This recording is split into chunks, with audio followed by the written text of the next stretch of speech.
শ্রীমদ্ ভাগবতম এই দশম স্কন্ধেতে শ্রী সুখদেব গোস্বামী চরণ পরীক্ষিত মহারাজকে বললেন, শ্রীধাম বৃন্দাবনে গ্রীষ্মের পর বর্ষার আগমন। যদিও শ্রীধাম বৃন্দাবনে 6টি ঋতু সর্বদা বিদ্যমান, গ্রীষ্ম, বর্ষা, শরৎ, হেমন্ত, শীত, বসন্ত একসঙ্গেই নিত্য বিদ্যমান। কিন্তু বলবো যে তাহলে আমরা যে দেখতে পাচ্ছি না, শীতকালে প্রখর শীত, গ্রীষ্মকালে প্রখর গরম, এটি হচ্ছে আমাদের প্রাকৃত দর্শনেতে। কিন্তু অপ্রাকৃত দর্শনেতে সেখানে 6টি ঋতু একইভাবে নাতিশীতোষ্ণ ভাব, মানে যাতে করে তার সাধকগণ ন অতি শীত আর ন অতি উষ্ণ, এইরকম পরিবেশের মধ্যে তাদেরকে শ্রী ভগবান সর্বদাই সংরক্ষণ করেন। তো তাই সেই বর্ষা ঋতুর বর্ণনা দিতে দিতে শ্রী সুখদেব গোস্বামী চরণ মহারাজ পরীক্ষিতকে বললেন, কলিযুগে নাস্তিকদের ভ্রান্ত মতবাদগুলি যেমন বৈদিক বিধিনিষেধের সীমা ভঙ্গ করে। এই কলিকালে নাস্তিকদের যে ভ্রান্ত মতবাদ,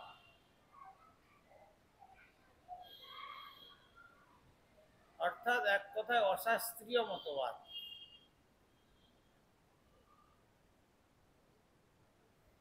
যে অশাস্ত্রীয় মতবাদ অবলম্বন করলে মানুষের কোনোদিনই পারমার্থিক অগ্রগতি লাভ হবে না।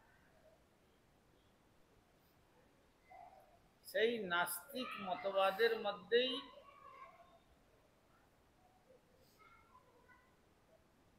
প্রায় সকলেই বৈদিক যে বিশুদ্ধ পারমার্থিক সিদ্ধান্ত ভঙ্গ করে। কোটি কোটি মানুষের মধ্যে 2-10 জন তারা শাস্ত্রের যথার্থ নীতি মেনে, আদর্শ মেনে নিজের জীবনকে সেইভাবে তৈরি করে। অধিকাংশ ক্ষেত্রে জীবনের আচরণ নেই, অথচ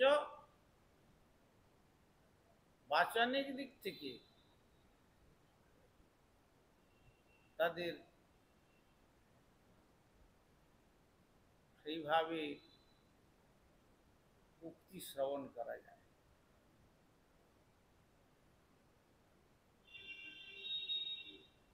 বাচনিক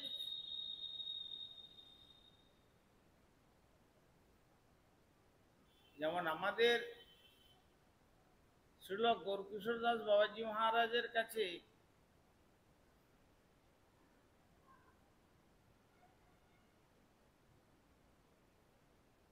দুইজন ভক্ত, তারা কিছু উপদেশ যখন জানলেন যে তিনি সিদ্ধ মহাত্মা, এই নবদ্বীপের চড়াতে নিষ্কিঞ্চন ভাবে বসে ভজন করছেন,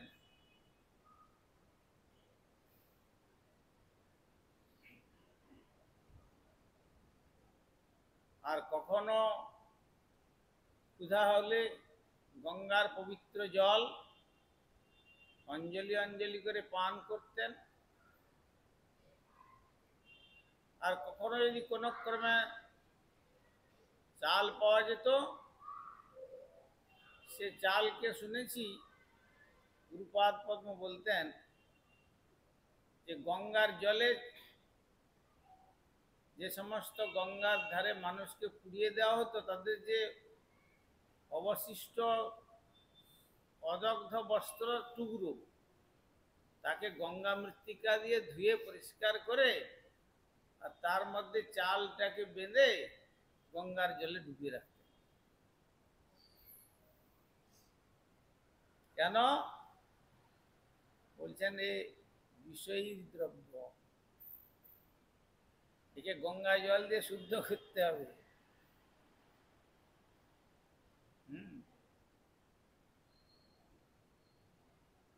কেন বলেছেন না মহাপ্রভু, বিষয়ীর অন্ন খাইলে মলিন হয় মন, মলিন মনে না হয় কবু শ্রীকৃষ্ণ স্মরণ।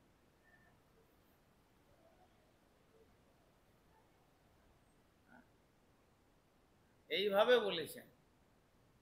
তো তিনি তারপরে কি করতেন, সেই চাল যখন বেশ কয়েক ঘন্টার পরে তাকে তুলে আবার ওই মানুষকে উঠতে গেলে যে মাটির ভাণ্ড একটা মাথার কাছে রেখে আসেন, সেই কলসিকে গঙ্গা জল দিয়ে ধুয়ে কোন রকম করে অর্ধদগ্ধ অবস্থায় পাক করতেন। কোনদিন, সব দিন না। তো তারপরে তিনি ভগবানের উদ্দেশ্যে সমর্পণ করে প্রসাদ পেতেন। এইভাবে তিনি জীবন অতিবাহিত করতেন, কঠোর বৈরাগ্য।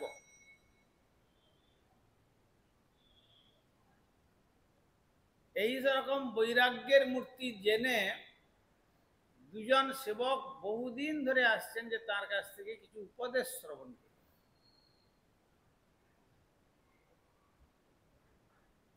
তিনি শুনেও শুনেন। একদিন তারা চিন্তা করছেন যে না, আজকে বাবাজি মহারাজের কাছ থেকে আমরা উপদেশামৃত শ্রবণ করবই।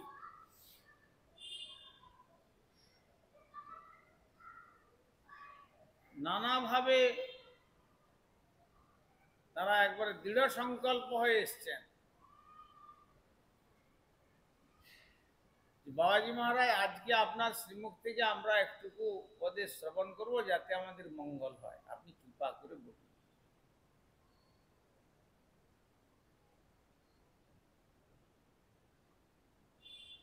যখন অনেক অনুনয় বিনয় করছেন, তখন তিনি বললেন যে দেখো, আমার যদি ভজনেতে, আমি যদি ভজন করে আমার জীবনে যদি কোনো ভজনীয় আদর্শ থাকে, এইটাই তোমাদের জন্য উপদেশ।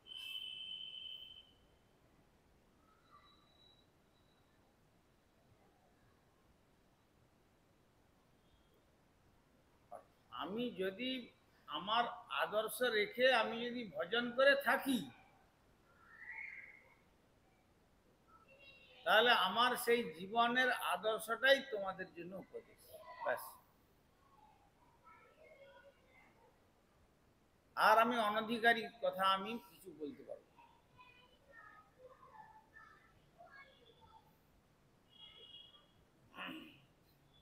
হ্যাঁ, তার মানে কি? তার মানে এই কথায় বলে যে পরোপদেশেন পণ্ডিতা, অপরকে উপদেশ দান করবার জন্য পণ্ডিত, বড় বড় বক্তা, বড় বড় পাঠক, বড় বড় কীর্তনিয়া, পরোপদেশ, অপরকে উপদেশ দিচ্ছেন। আর নিজের যখন আদর্শকে লক্ষ্য করা যাচ্ছে, তার কোনো আচরণ নেই। কিন্তু সেখানে তার দ্বারা কি হবে, উপদেশক এবং গ্রহীতা দুজনের কারোই মঙ্গল হবে। গুরু মহারাজ বলতেন empty vessel sounds much, empty vessel.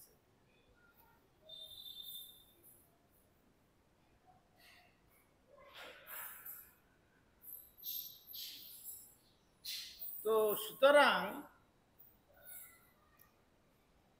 সেই রকম উপদেশ যদি আমরা গ্রহণ করি,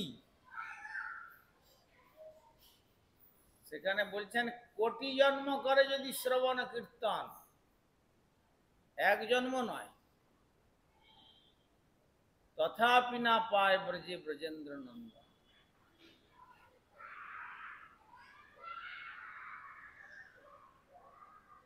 এই জন্য আমাদের পরম গুরুদেব শ্রীল প্রভুপাদ ভক্তি সিদ্ধান্ত সরস্বতী গোস্বামী ঠাকুর,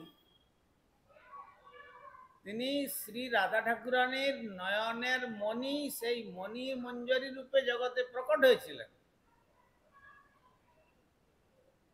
কিন্তু জগৎকে শিক্ষা দেওয়ার জন্য তিনি শতকোটি নাম যজ্ঞ করলেন, ভূমি শয্যা উপাধানবিহীন, আর সারাদিনে একবার গোগ্রাসে ভোজন, 100 কোটি। গুরুদেব প্রাথমিক বলেন যে 16 মালা করো, তারপরে আস্তে আস্তে 64 মালাতে যাবে। যদি জিজ্ঞাসা করা যায় যে 16 মালা কি জপ হয়েছে,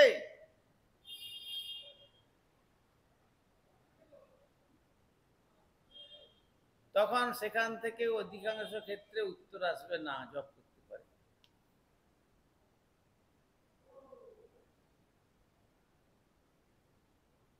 তার মানে ওখানে গুরুদেবের আদেশটা লঙ্ঘন হলো।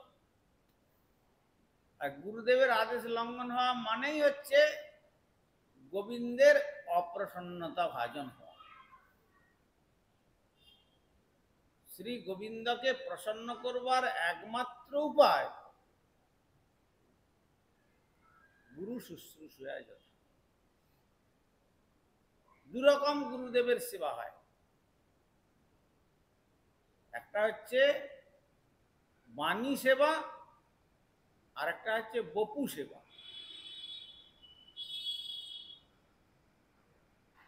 কিন্তু বপু সেবা অপেক্ষা যদি বাণী সেবাটা যথাযথভাবে উপদেশ শ্রবণ করে নিজের জীবনকে সেইভাবে তৈরি করে কাম ক্রোধ লোভ মদ মোহ মাৎসর্য হিংসা বিদ্বেষ এসব থেকে মুক্ত করে যদি নিজের জীবনটাকে পবিত্র করে যদি অপরকে উপদেশ দেওয়া যায়, তাহলে সেই উপদেশটা কার্যকরী হয়। সেখানে একটা পারমার্থিক ফোর্স চিত্তের মধ্যে গিয়ে শ্রোতার প্রভাব ফেলে। আর তা না হলে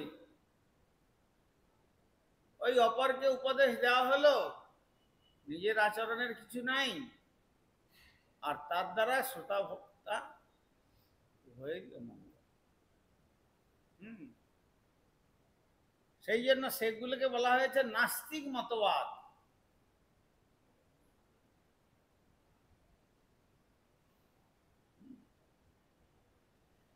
সেই নাস্তিক সিদ্ধান্ত, সেগুলোর দ্বারা মানুষ ভ্রান্ত পথে পরিচালিত হয়। পাষণ্ডী নাম সদ্বাদের বেদ মার্গ কলৌ যথা, বিশেষ করে এই কলিকালে। এই কলিকালেতে মানুষ বেশি সুশৃঙ্খল ভাবে চলতে রাজি হয় না, নিজের মতবাদটাকে চালিয়ে তারা মনে করে যে এইটাই আমি ঠিক সিদ্ধান্তপূর্ণ কথা বলছি। হ্যাঁ, কিন্তু তার দ্বারা নিজেও ভ্রান্ত হয় আর অপরকেও ভ্রান্ত করে দেয়। সেই জন্য বাবাজি মহারাজ বললেন যে আমার জীবনের যদি কোনো ভজনের আদর্শ থাকে,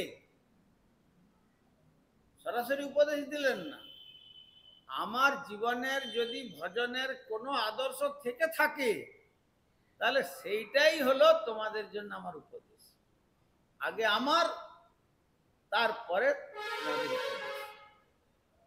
সেই জন্য প্রভুপাদ শতকোটি নাম যজ্ঞ করলেন জগৎকে শিক্ষা দেওয়ার জন্য।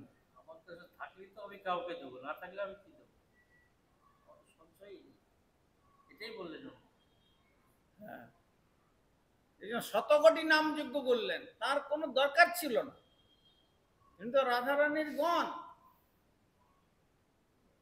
তিনি তো এসেছেন জগতের জীবকে তাদের স্বধামে ফিরিয়ে নিয়ে যাওয়ার জন্য। কিন্তু ফিরিয়ে নিয়ে যাওয়ার জন্য এসে যদি প্রথমেই যদি উনি কেবল উপদেশই দিতেন, তাহলে শ্রেষ্ঠের আচরণগুলো কনিষ্ঠ যারা তারা সেইটি অনুসরণ করবে। সেই জন্য তিনি জীবকল্যাণের জন্য শতকোটি নাম যোগ আর কঠোর বৈরাগ্য,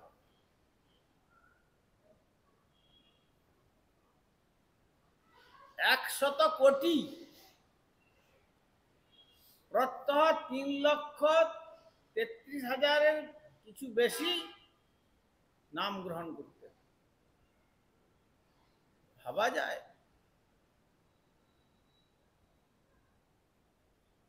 ওই যে আজও সেই রুদ্রদ্বীপে সেই শ্রী চৈতন্য মহাপ্রভুর সম্মুখে বসে বসে আমরা তো একটু ভাগবত শুনতে বসি, 8 ঘন্টা ঘুম। হরিনামের মালা নিয়ে বসি, সকালবেলা মাথা ঢাকা দিয়ে মালা ধরি, মানে দেখাচ্ছি ঘুম, মালা করছি। কিন্তু প্রভুপাদ 3,33,000 আর কিছু নাম প্রত্যেক দিন করতেন।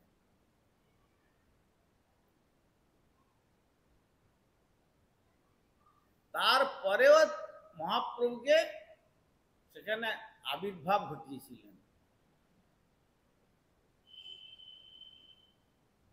মহাপ্রভু সাক্ষাৎ আবির্ভাব হয়ে বললেন, বিমলা প্রসাদ, তোমাকে আমার ধামকে সারা বিশ্বের কাছে উপহার প্রদান করতে হবে। আদেশ পেলেন। তারপরে বললেন যে লোক বল নেই, অর্থ বল নেই, চিন্তা নাই, আমার পূর্ব লীলার সব সখী মঞ্জরীদেরকে তোমার কাছে পাঠাচ্ছি, রূপ পরিবর্তন করে। তারা এক একজন তোমার শ্রীচরণ আশ্রয় গ্রহণের লীলা করে সারা বিশ্বের দরবারে আমার এই যে গৌরধাম, এই গৌরধামের সন্ধান প্রদান করে। তারপরে তিনি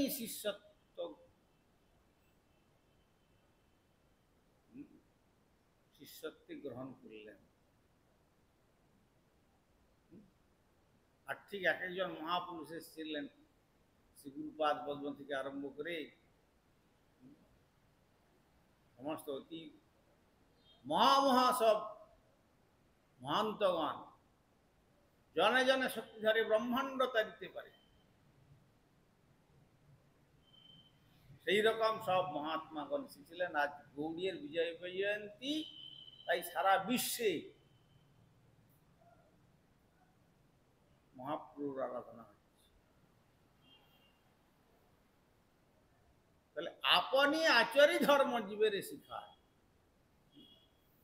কিন্তু বেশিরভাগ কলিযুগে এখানে বলছেন পাষণ্ডী নাম অসদ্বাদই। পাষণ্ডী কাকে বলে? প্রকৃতপক্ষে বিগ্রহ মানে না, ভগবানকে মানে না, আর ভগবানের উপদেশকেও মানে না। ভগবানকে মানে না কিরকম? কবিরাজ গোস্বামী বলেছেন, শ্রীবিগ্রহ যে না মানে সেই তো পাষণ্ড।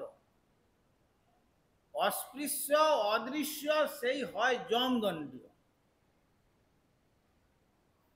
বিগ্রহকে যদি মানত তাহলে বিগ্রহের উপদেশকে মানতে হবে, আর বিগ্রহের উপদেশকে মানলে তখন নিজের জীবনকে আচরণে প্রতিষ্ঠিত করতে হবে, আর নিজের জীবনকে আচরণে প্রতিষ্ঠিত করতে পারলে তারপরে অপরকে আচরণ করবার জন্য উপদেশ দেওয়ার যোগ্যতা অধিকার করতে হবে।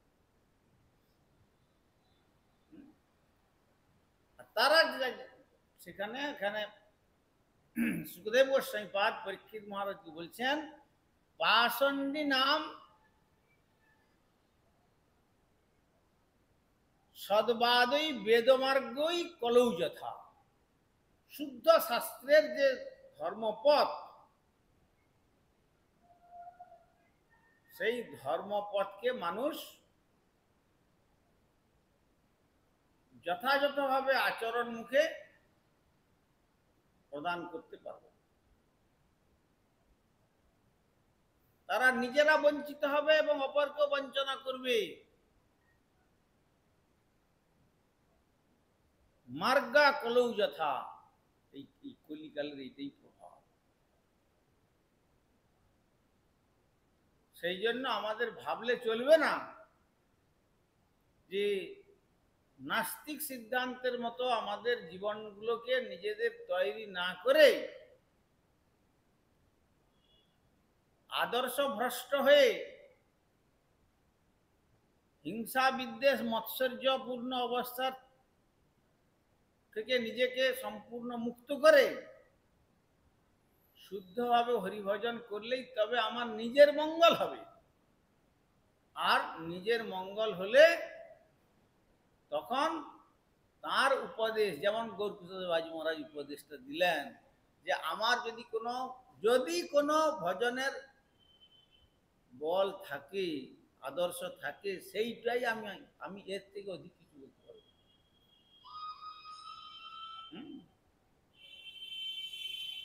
তেমনি যেমন কলিকালের নাস্তিকবাদের ভ্রান্ত মতবাদগুলি বৈদিক বিধিনিষেধের সীমাকে সম্পূর্ণ ভঙ্গ করেছে, তার ফলে তারা স্বেচ্ছাচারী হয়ে ওঠে।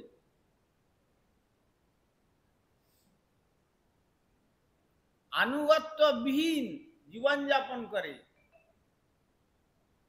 গুরুবানুগত্য বলে তারা গুরু লঘু জ্ঞান করে না, আনুগত্য ভ্রষ্ট। আর বৈদিক বিধিনিষেধের সীমাকে সম্পূর্ণ উল্লঙ্ঘন করে।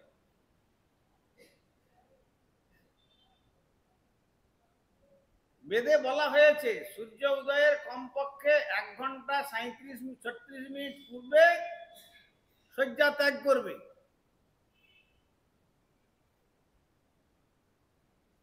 এদিকে মঙ্গল আরতির ঘন্টা শেষ হয়ে মন্দির পরিক্রমা শেষ হয়ে গেল, তখনও বিছানায় ঘুরছে। তাহলে কি হচ্ছে? তার দ্বারা কি বিধি মানা চলছে?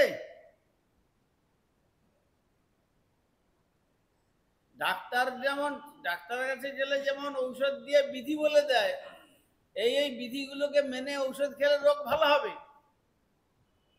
আর সেই রকম যে বিধি বেদ বিধি দিয়েছেন আর যে নিষেধ দিয়েছেন, সেগুলো যদি আমরা না মেনে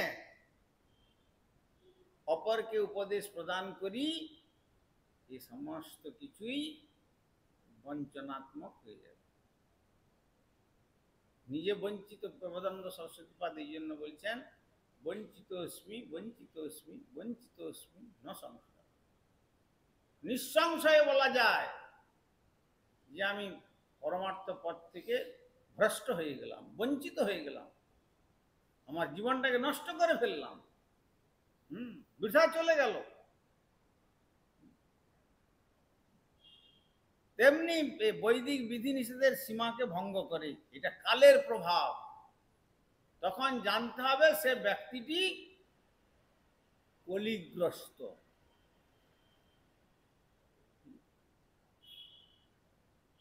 সেই ব্যক্তি কলির দ্বারা আক্রান্ত।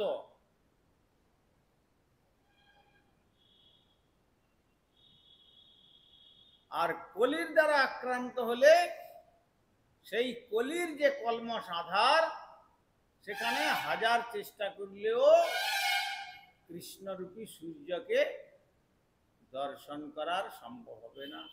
সুতরাং দর্শনই যখন সম্ভব হবে না, তার সম্বন্ধে বলাটাও তার সমস্ত তন্ডুলবিহীন ওই কি বলোটাকে তন্ডুলবিহীন তুষ, তাকে আঘাত দিলে যেমন চাল পাওয়া যায় না, ব্রহ্মাজি গোবিন্দের স্তবের সময় সে কথা বলছেন, তেমনি ওই ধানের মতো দেখতে, কিন্তু তার ভিতরে অন্তঃসার শূন্য, চাল চাল নেই। ঠিক তেমনি আমরা যদি সাধুর মতো দেখতে, সাধুর মতো হয়ে যদি ভিতরে যদি ওই চিটার মতো ভিতরে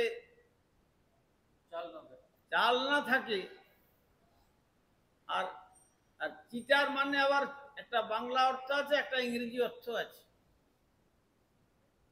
সেখানে আমরাও চিটার হয়ে যাব। একটা চিটা ধান, তারপরে চিটার মানে মঞ্চক, টিচার না হয়ে তার উল্টো চিটার। শিক্ষাদানের পরিবর্তে আমরা ভুল শিক্ষা প্রদান করে নিজেও ভুল পথে পরিচালিত হব, অপরকেও ভুল পথে পরিচালিত হব।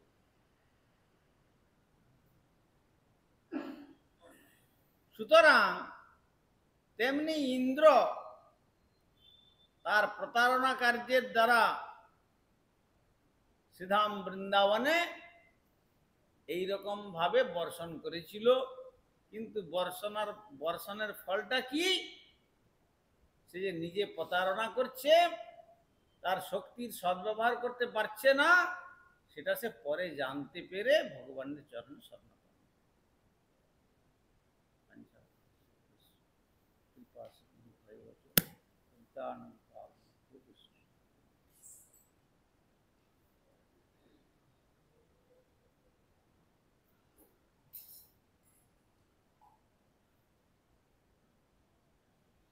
আচ্ছা, আমাদের আজকে আর অধিক রাত করা চলবে না, এখন আলোচনা প্রসঙ্গ তাহলে এই সময় করে নিতে উঠলে ভালো। হরিহরে নম কৃষ্ণ যাদবায় নম, হরিহরায় নম কৃষ্ণ যাদবায় মাধবায় নম, হরে গোপাল গোবিন্দ রাম মধুসূদন, গিরিধারী গোপীনাথ মদন মোহন, চৈতন্য নিত্যানন্দ শ্রী অদ্বৈত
ভিয়া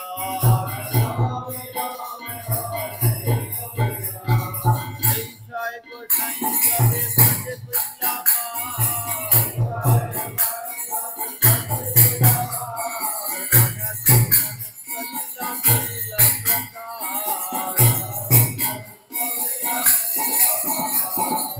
আনন্দে বল হরি ভজ বৃন্দাবন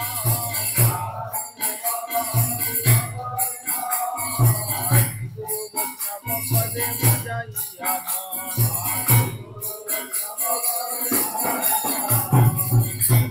বৈষ্ণব পদ পদ্ম করিয়া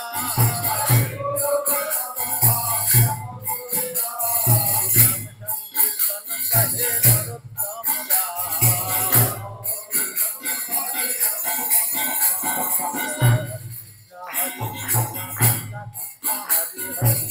হরে রাম রাম রাম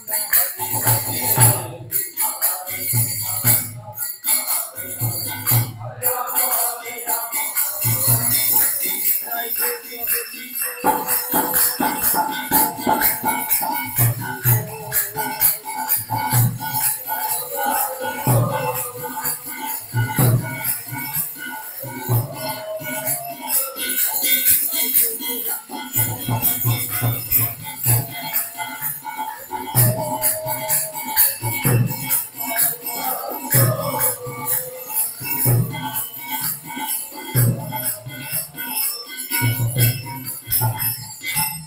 जय श्री श्री गुरु गौरांग गंधर्विका गिरिधारी श्री राधा गोविंद गोपीनाथ मदन मोहन श्री श्री जगन्नाथ बलदेव सुभद्रा श्री राधारमण देव धमेश्वर श्री गौर सुंदर श्री जगन्नाथ देव श्री गिरिराज महाराज श्री राधा दामोदर जीव गंधराज श्रीमद् भागवतम तुलसी महारानी तथा छंदकालीन भागवत अधिवेशन महामहोत्सव की जय। परमाराध्य श्री गुरुपाद पद्म विष्णुपाद श्री श्रीमद् भक्ति कुमार संतोष स्वामी ठाकुर की जय। जगत गुरु श्रील प्रभुपाद भक्ति सिद्धांत सरस्वती गोस्वामी ठाकुर की जय। कपार सचिनंदन श्री गौर सुंदर की जय। कपार सत श्रील प्रभुपाद की जय। रूपान को गुरुवर्ग की जय। ग्रंथराज श्रीमद् भागवतम की जय। तुलसी महारानी की जय। छंदकालीन भागवत अधिवेशन महामहोत्सव की जय। जय अध्यकार सभाয় उपस्थित আমাদের শ্রীমঠের মূল স্তম্ভ স্বরূপ সম্পাদক মহাশয় শ্রী শ্রীপাদ দীনদয়াল प्रभु जी की जय। समागत भक्तवृंद की जय। निताई गौर प्रेमानंदे हरि हरि बोल।